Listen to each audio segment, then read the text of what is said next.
Eagle.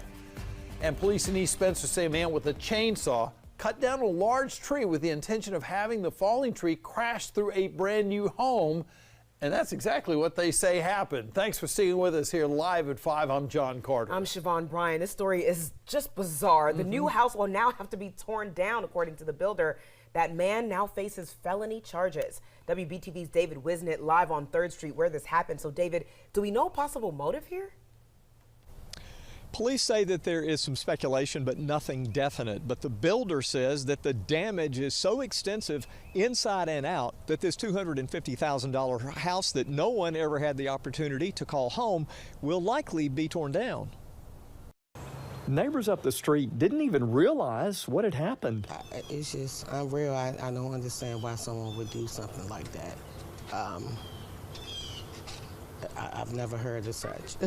Neither had the police chief. I've seen a lot of unusual crimes. This is the first time me seeing something like this. The chief says last week someone cut down a tree near these new homes. It did cause slight damage, but then 2 days later, he got another call, this time from the builder. He called and said that it looked as if somebody had cut down a tree and it hit the house. Did it ever? It crashed through the house, taking off siding, sheetrock, and everything else. Look at the kitchen. The chief says 2 trees cut down in a couple of days at these new houses sounded malicious to him. So the investigation began. They tried the first time, it didn't work, then they tried another time. So that's why we went ahead with the felony charges. 37-year-old Charles Ramsey, who lives nearby, was charged. Police say they aren't sure about the motive, but it is possible that Ramsey didn't like all of the growth happening in town.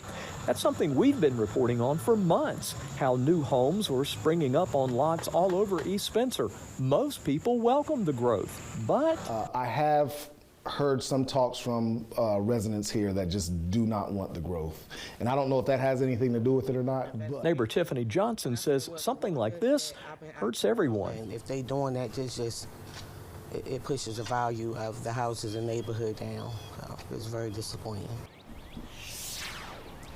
Now, I was showing you the house with the significant damage. Well, this is a house next door. It's a new house too, and I don't know if you can see back there, but there is damage there as well. So the 2 houses were damaged. Ramsey was charged with 2 felony counts of damage to property, released on a written promise to appear in court.